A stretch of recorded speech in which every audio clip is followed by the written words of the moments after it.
Exercise 4.3, fourth sum. Find the compound interest for 2.5 years on rupees 4,000 at 10% per annum if the interest is compounded yearly. In this given is P is equal to rupees 4,000, R is equal to 10%, N is 2.5 years. அப்ப N எப்படி இருக்குன்னா years is given as A into B by C. இப்போ வந்து A into B by C இருக்கு. Therefore, formula is A is equal to P into within bracket 1 plus R divided by 100 power A into 1 plus B by C into R divided by 100. இப்போ formula வந்து இந்த மாதிரி இருக்கணும்.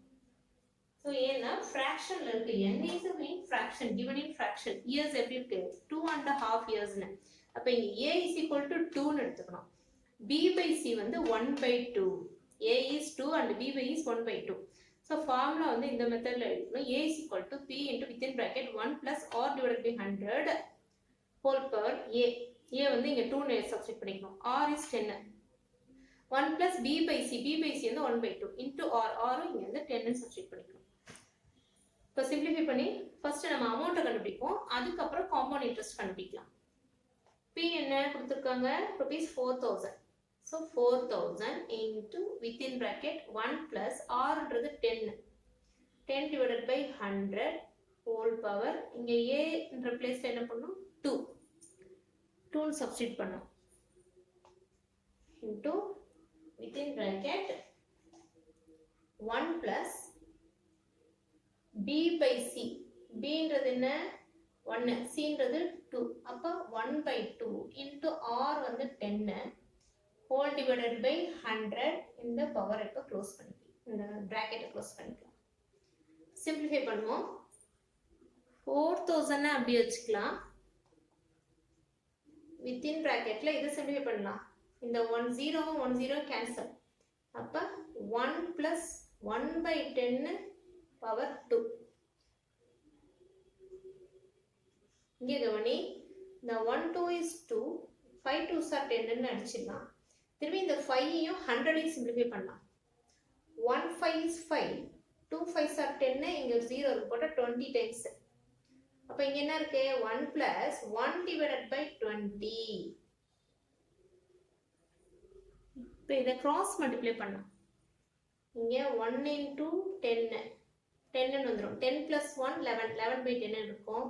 இங்க வந்து 1 into 20 20 இருக்கும். 20 plus 1 21 divided by 20 ன்னு எழுதணும். 4,000 into 11 divided by 10 into 11 divided by 10. என்ன இங்க பவர் 2 இருக்கு, 2 டைம்ஸ் எழுதிக்கிறோம். into இங்க என்ன வரும்? 21 divided by 20. இதை cross multiply பண்றோம். 1 into 10 10, 10 plus 1 11, 11 divided by 10 ன்னு எடுக்கணும். 2 டைம்ஸ் எழுதணும், என்ன பவர் 2. அதே மாதிரி இங்க 1 into 20 20, 20 plus 1, இந்த 1 ஆட் பண்ணிக்கணும். plus 1 21, 21 divided by 20. இப்போ இந்த 3 0வையும் இந்த ஒரு 0வையும் கேன்சல் பண்ணிக்கலாம். இங்க இருக்கிற 3 0வும் இங்க இருக்கிற 3 0 கேன்சல். இப்போ 1 2 is 2, 2 2s are 4. அப்ப இங்க 2 தான் இருக்கு. இப்போ எல்லாத்தையும் இப்ப மல்டிப்ளை பண்றோம். 2 into 11 into 11 into 21. இப்போ மல்டிப்ளை பண்ணுவோம்.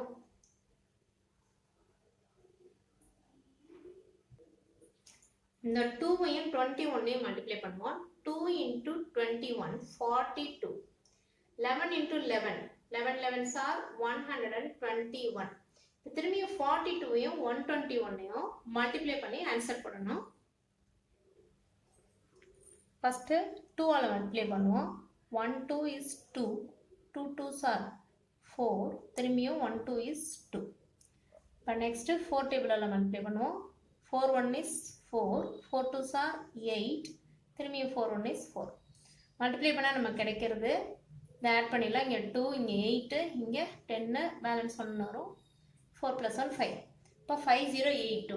Therefore, A is equal to rupees 5082.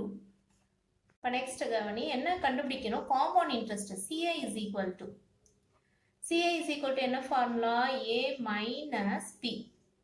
இப்போ கண்டுபிடிச்சிருக்க A ஃபர்ஸ்ட் எழுதிக்கணும் 5082. P வந்து பிரின்சிபல் அமௌண்ட் என்ன கொடுத்துருக்காங்க 4000. இப்போ இது ரெண்டுத்தையும் சப்ராக்ட் பண்ணுவோம். 5082ல 4000 சப்ராக்ட் பண்ணலாம். இங்கே வந்து 0 தான் இருக்குது. இப்போ 2 வந்துடும். இங்கே 8, இங்கே 0. இப்போ 5 minus 4 is 1. Therefore, compound interest is rupees 1082.